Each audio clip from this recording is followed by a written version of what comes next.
Hello everybody, welcome to, boom, there it is, Political Vigilante. Coming in hot, making Gotham great again.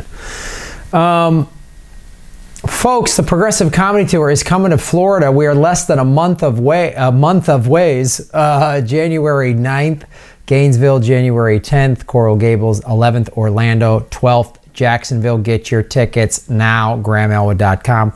We've added more dates too. Boise, we just added Washington, D.C. in June. San Antonio, Fort Worth, Houston, a bunch of dates. We're coming near you. Salt Lake City, Pensacola, Lafayette, Indiana, New Orleans. Go to GrahamElwood.com and, of course, support the show at the Patreon. Boy, you know, I think the Democratic Party is really going to get our backs. I think they really care about protecting the planet. I mean, really, oh, shit, wait, what?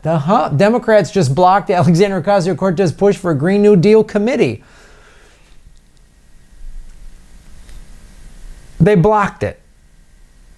They're starting another kind of nonsense committee. Let's see how the good old Democratic Party sells us out again. Democratic leaders on Thursday tapped Representative Kathy Castor, a Democrat from Florida, to head a revived U.S. House panel on climate change. See, a Green New Deal committee is like, we're getting the Green New Deal done. Let's just figure out how. Let's get moving. A committee on climate change. See, this is the Democrats. They'll just jerk you off, right? They'll just, oh, we'll start a committee on climate change. And who are we going to put in charge? Oh, Ocasio-Cortez. That's like joining protesters on getting a Green New Deal. No, this corporate sellout from Florida. Unreal. All but ending a dramatic month-long effort to establish a select committee on a Green New Deal. Castor's appointment came as a surprise to proponents of a Green New Deal. The move also kicked off a controversy as the six-term Congresswoman dismissed calls to bar members who accept money from fossil fuel companies. I wonder why she would want to bar members from doing that. I doubt she took money. She fights. She's Pelosi's friend. Yeah, resist. Oh, arguing it would violate free speech rights. Man, these fucking sellouts will say anything. They will say anything. While banning people from taking corporate money from oil companies would violate free speech. I'm sorry, walk me through that, please. Tell me exactly how that works. No, I just don't want you to be unduly influenced. That's the craziest thing I've ever heard. Freedom of speech. No, freedom of speech means you can say, I want to support oil, or I don't think climate change is real, or the Green New Deal is a hoax. That's freedom of speech. Giving a politician money, that's like corruption. That's we need to get the money out of politics. It's not a free speech issue. Oh, God.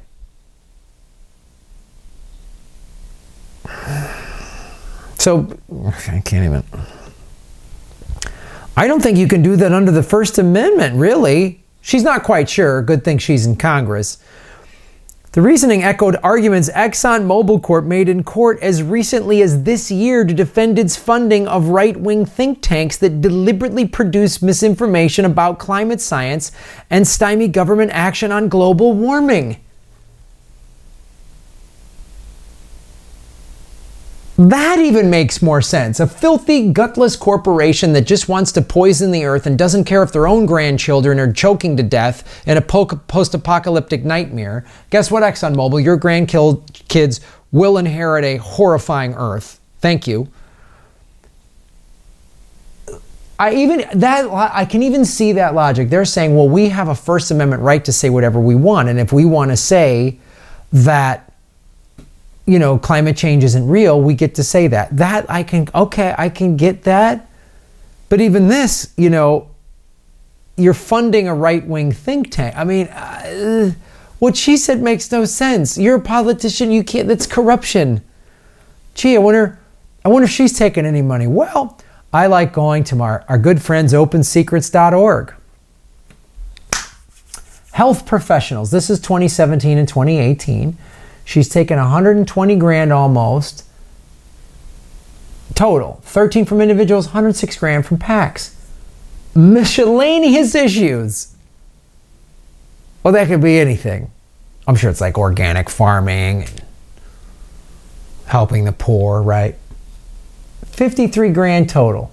51 from individuals and miscellaneous issues. Law firms, real estate, the retired.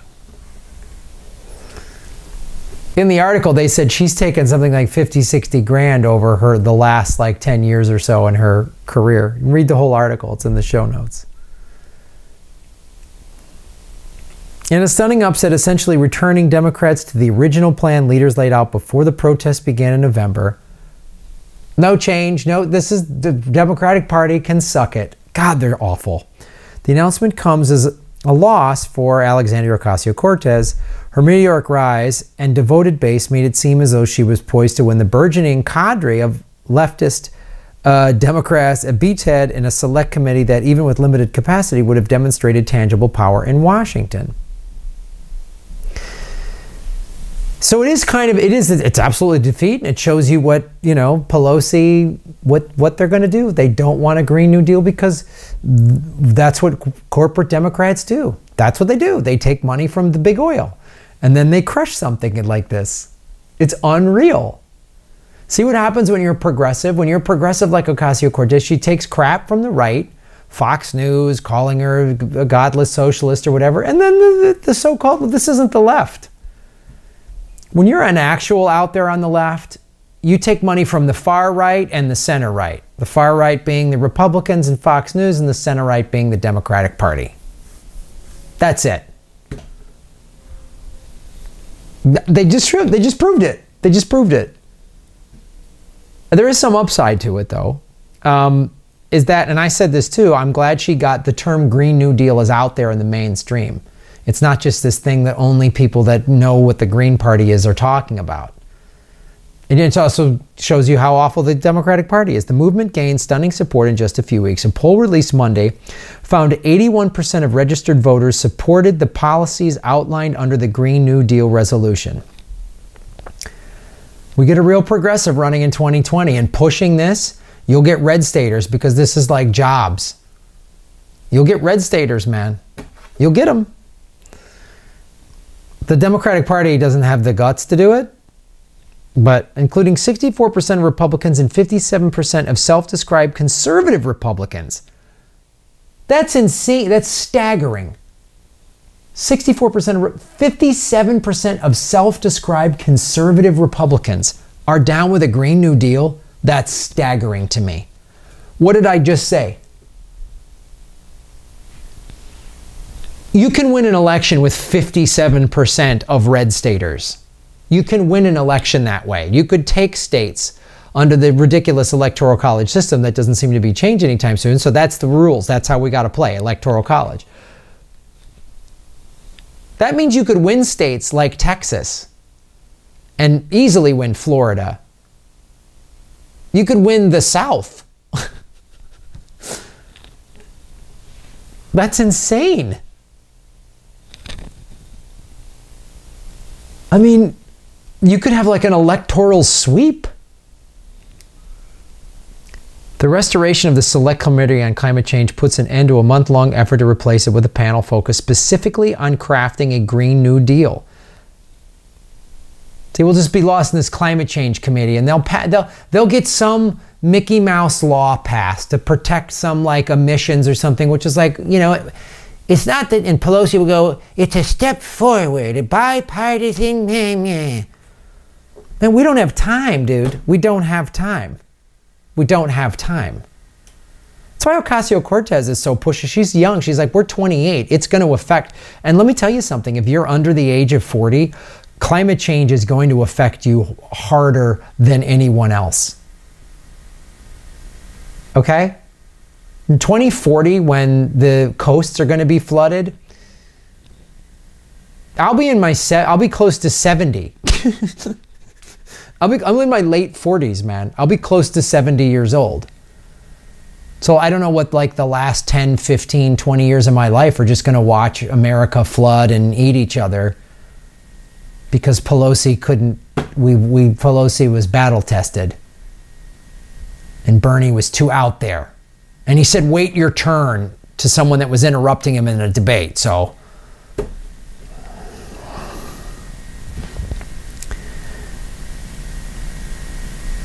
it would have had included policies shifting the United States to 100% renewable energy over the next decade and guaranteeing high-wage, federally backed jobs to workers in outmodeled industries. Gee, I wonder why that has such... Wow. This sounds like something that another left-wing lunatic did. FDR. Oh, boy. That crazy lefty. Oh. Just, Franklin, enough. Just let's get a real centrist in there and just anyone to beat Hoover. Just anyone to beat Hoover. We'll get a centrist in there. That's how we'll beat the Great Depression, 25% unemployment. Just get a centrist in there. Don't get too out there lefty. Everyone with a job and health care. Easy, Franklin. Easy, easy, easy, easy. I honestly thought the Democratic Party leaders would see this as an opportunity. As I just pointed out, 81% of the country, 57% of conservative Republicans, you won. There you go. You push the Green New Deal, you don't lose an election. Coal miners getting federally guaranteed jobs in a Green New Deal, guess what? They're going to vote for you. I learned this watching Mayor Daley in Chicago. He made sure everyone had a job. That's how the guy got elected like 9 times. He was corrupt as all get out, Chicago style. But that was a big thing. Give people jobs. If you're working and you got a job, you'll support things. Like, it's unreal. That's why FDR, they had to come up with term limits. He was so popular. See this as an opportunity, said Waleed Shahad, the communications director for Justice Democrats, a left-wing group championing the Green New Deal proposal. It's infuriating to see a fellow Democrat basically parrot the talking points of the Koch brothers when it comes to the very common sense idea that any politician who accepts donations from the fossil fuel corporation should not be allowed to legislate on climate change. Oh, you don't see that as a conflict of interest? You see that as a First Amendment issue. Oh, thanks. It's weird that you're from Florida. Florida has just so many amazing Democrats like Debbie Wasserman Schultz and just great folks. Just selling us out at every turn. So, thanks for watching, you guys. And don't let up. Don't let up. This is what I've been saying for a year leading into the midterms. Watch out. Don't just vote for any blue. We need real progressives in there. Ocasio-Cortez, real progressive. What happens? Squashed by the machine.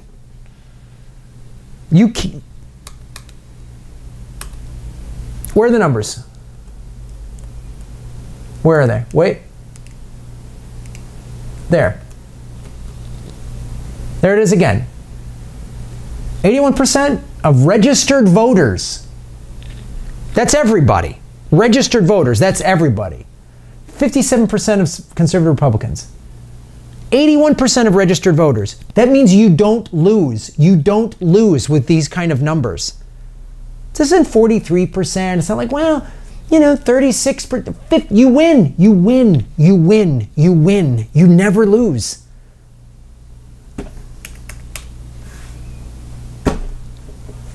These are the same idiots who are now going after... Trump once said, I'm pulling out of Syria and Afghanistan. And people on the so-called left are ridiculing him. I don't like Trump. I think he's awful. I think he's racist. I think he's sexist. But you know what? If I have to measure him, if what I don't like more is war. I've seen it up close. It's horrifying. I'm guessing Bette Midler and John Kerry was anti-war. How do you go from being an anti-war Vietnam guy to just, Mattis is resigning. Mattis, these are warmongers. These are people that profit from war. I mean, I'll give Trump credit. He ran on an anti-interventionist campaign in addition to xenophobic bullshit. He wants to build his bullshit wall. It's a filthy, racist, stupid wall. Why are we spending billions of dollars on a wall when we have poor people here? But if he wants to pull us out of this ridiculous regime change war, which is just all about an oil pipeline, and if he's being blackmailed by Putin to do it, you know what? I don't care. War is awful. I have seen it up close. It is horrifying. Rachel Maddow honestly said, like, it's insane what is happening on the left. It's insane. There's no anti-war movement. It's crazy. We could have had a Green New Deal. Because let me tell you something. If Bernie was in power, he would be pulling us out of Syria. So you wish Hillary was there so we could be more, like, do you want World War III with Russia? Like, I don't see your point. Thanks for watching the show, you guys. I'm trying not to go nuts. I'm trying not to go nuts. You have victory right there. You have it right there. You know what? I hope Bernie runs in 2020 and just says Green New Deal and jams it down everyone's throat and just wins on an electoral landslide. So first and foremost, we get a Green New Deal, so we have a shot at saving the planet. So my nieces and nephews and their children and my great, I don't have kids of my own, but my grand nieces and nephews will have a planet to live in. And a nice little side thing is to jam it down all the Clinton supporters like, oh, Bernie would never have won. This wins. It's not the guy, it's the platform, it's the policies. This is what people were getting behind. This type of true, real revolution. Really changing things. Pelosi just sold us out. So I don't want to hear your, oh, the reason I'm against her is because I hate older women. Oh, is that what it is? I hate older women? No, I want a Green New Deal. If Pelosi was for the Green New Deal, I would get behind her. If Ocasio-Cortez was not, I wouldn't be for her. If Ocasio-Cortez was a 90-year-old Asian man who wanted the Green New Deal, I would be behind that guy. I'm behind this, saving the planet and ending wars. That's what I'm for. Your identity politics make me want to vomit. You short-sighted, ridiculous morons. You neoliberal jackasses. You're just as dumb and as bad as the neocons. Do you see how crazy you sound? Remember when Obama was saying he was going to pull us out of Iraq and Afghanistan and the far right was like criticizing him for this? And we were like, oh, the right wing, all they want is war, war, war. Now Trump wants to pull us out of a war and you want more war? See how crazy it is? It's called Trump derangement syndrome. Wake up. End war. Thanks for watching.